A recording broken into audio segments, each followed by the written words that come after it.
Calls to free Pavel Durov, the founder of the social media site Telegram, who was just arrested in France the other day, are absolutely exploding. And now, as it turns out, the arrest is costing France billions. We're going to see the latest on the effort to free Pavel Durov and how much of the world is rising up and pushing back against the French deep state like never before. Hey gang, it's me, Dr. Steve, your Patriot Professor, here to help you stay sane in these insane, tyrannical times. So make sure to smack that bell and subscribe button. Also, before we get into the latest efforts on freeing Pavel, did you know that there's a way that you can crack the code on insider trading, but legally and ethically? Yeah, crazy, I know, but just when it seems like the corrupt politicians in Washington are the only ones who get to buy and sell stocks with impeccable timing, well, guess what? There's secrets out. Thanks to a very handy SEC loophole, courageous patriots like you and me can see exactly what the big CEOs are buying up in real time. We can use that info to ride the waves of their moves completely above the board.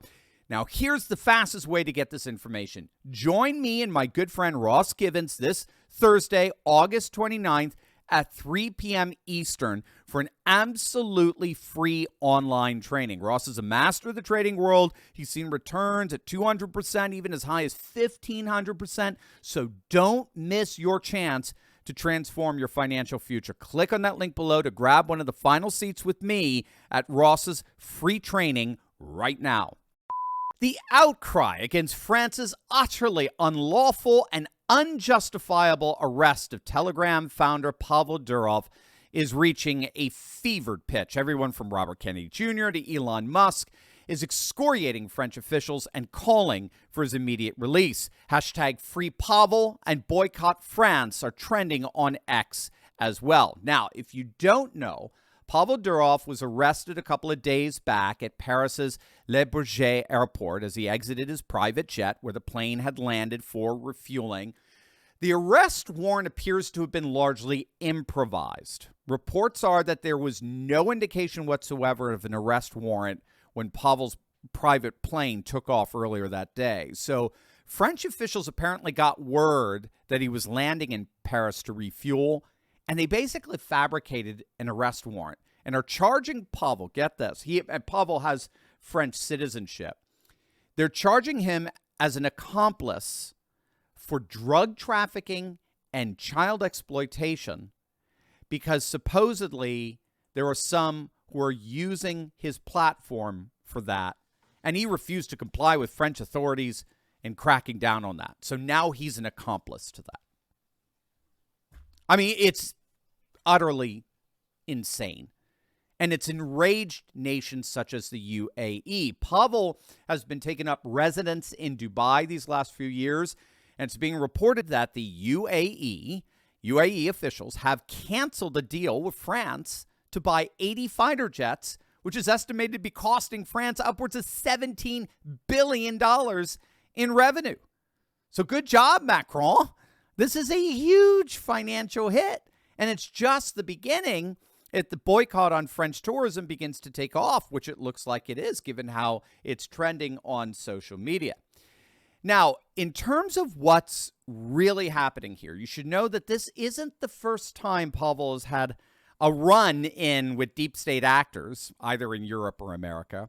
Here's what he recently told Tucker Carlson in an interview. We get too much attention from the FBI, the security agencies, wherever we came to the US. Whenever I would go to the US, I would have 2 FBI agents greeting me at the airport, asking questions.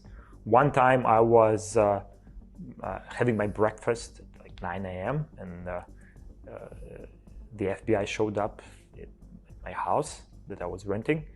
And that was quite surprising. And I thought, we're getting too much attention here. It's probably not the best environment to run. Why would had you committed a crime? No, they were interested to learn more about Telegram. They knew I, left Russia. They knew what we were doing, but they wanted details. And my understanding is that they wanted to establish a relationship to, in a way, control Telegram better. So there you have it, our self-anointed anointed protectors of democracy appear to be upset that Pavel didn't play the game they demanded he play. Here's cybersecurity expert Mike Benz on what he thinks is ultimately behind this arrest. This is an incredibly dangerous moment. It absolutely is. NATO countries have been trying to get their hands over control over Telegram for many years now. There's only two games in town when it comes to ubiquitous usage of end-to-end encrypted chat, and those are WhatsApp and Telegram, which are both able to simulate the kind of size of a Facebook group to coordinate social movements and political action and even military action, but have the benefit of encrypted chat. But WhatsApp is attached to Facebook. So it's a large surface of attack. So the U.S. government and NATO countries were able to bring Facebook to its knees to effectively neuter much of the protections that WhatsApp used to offer. But Telegram is held out because it's on its own pirate ship, with Pavel being in Dubai. And it is an instrument of U.S. statecraft. We used Telegram as a means to try to overthrow the government of Belarus in 2020, with the State Department funding the street riots and funding all of the owners of the major Telegram channels. 26 U.S. NGOs actually lobbied in 2018 Russia to keep Telegram open when Russia was thinking of banning Telegram. They called it a human rights violation that Russia might censor Telegram, but that was because the State Department and the CIA were backing dissident movements like Alexei Navalny and coordinating street protests using Telegram. So they don't want to kill Telegram. They want to use this prosecution to bring Pavel to his knees so that he turns over the back end, and then they get to use the spycraft. In addition to the content moderation, they get all of the encrypted communications of everyone in Russia who's using it, which is most of Russia. So according to Benz, this is NATO trying to get control of an international social media platform that's been key to the State Department launching color revolutions all over the world over the last several years. And I found this most interesting. It would give them access to the encrypted user information most Russian citizens who use Telegram. Remember, Pavel is the founder of two of Russia's most popular social media sites, what's known as VK or VKontakte, which is basically a Russian version of Facebook, and Telegram. VK is still, as I understand, basically Russian. All right, it's dominated by Russian users, but Telegram, it's gone worldwide, right? It's being used by people all over the world. We've got a Telegram channel, for example. Great opportunity to go on over and subscribe to it and support the platform. But it's still widely used in Russia and is therefore highly coveted by the deep state for intelligence gathering from the wealth of encrypted user information. So here, the reason for Pavel's arrest, the two reasons are control over a highly influential social media platform to control the narrative around the world and intelligence gathering. Exactly, by the way, exactly what they've been doing through Facebook, what they were doing on Twitter. We now know that Facebook staff has actually been spying on the private messages and data of American users, and in turn reporting that data to the FBI if they express what Facebook called anti-government or anti-authority sentiments. And we now know, thanks to the Twitter files, that there were so many former FBI employees working at Twitter that they actually created their own private Slack channel and a crib sheet to onboard new FBI arrivals.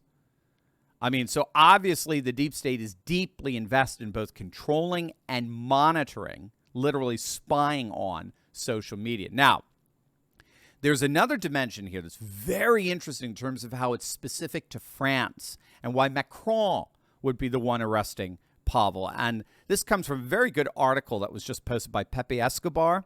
Pepe observes that Telegram has actually been particularly influential in stoking anti-French sentiment in the Sahel region of Africa. Now, this is the region where you've had nations like Gabon and Niger and Mali and Burkina Faso. They've all staged successful coups to basically oust their pro-France leaders and expel the last vestiges of French colonialism from their region.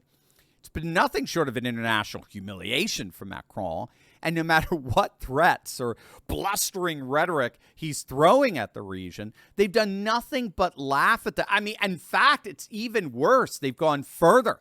One of the first acts of the new junta government in Gabon was to actually ban French President Emmanuel Macron from entering their nation.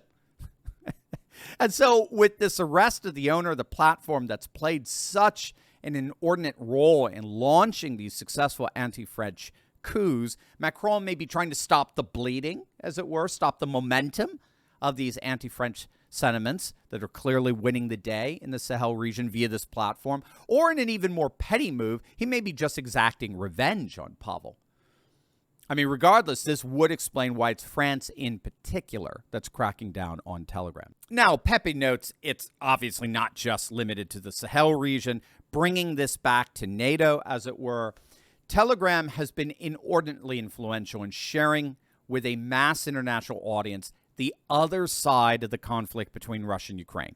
So while Western powers have blacked out any and all perspectives coming from the other side, right? If you say anything even remotely sympathetic to the Russian perspective, then you're doing nothing more than spouting pro-Putin talking points. You're just a Russian agent, right?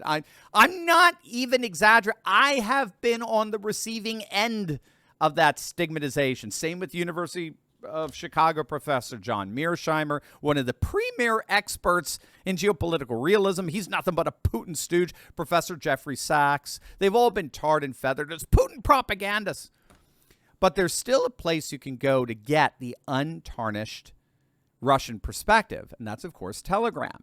Now, it's important to note it's not just the Russian side, it's both sides, right? Imagine that. You get both the unfiltered Ukrainian perspective on the war, and you get the unfiltered Russian perspective on the war, just the way it should be. But not if you're a NATO official hell-bent on pushing pro-Ukrainian propaganda that just so happens to correspond to hundreds of billions of taxpayer dollars coming your way. And when all is said and done, Europe doesn't have its own social media platform. It's completely and totally reliant on platforms like Elon Musk's X and Pavel Durov's Telegram. And so rather than create their own platforms, since they're idiots, the bullies in Brussels are basically just trying to take over the platforms of others. And they want to do that in order to control the narrative, particularly the narrative that's funneling hundreds of billions of dollars into their own military-industrial complex. That means, again, when all's said and done, this is ultimately all about money and power, which it normally is. Ironically, with the UAE backing out of the arms deal and the subsequent loss of billions of dollars, along with the boycott France social media campaign that's absolutely on fire, it does indeed look like France and Macron are coming out of this fiasco all the poorer.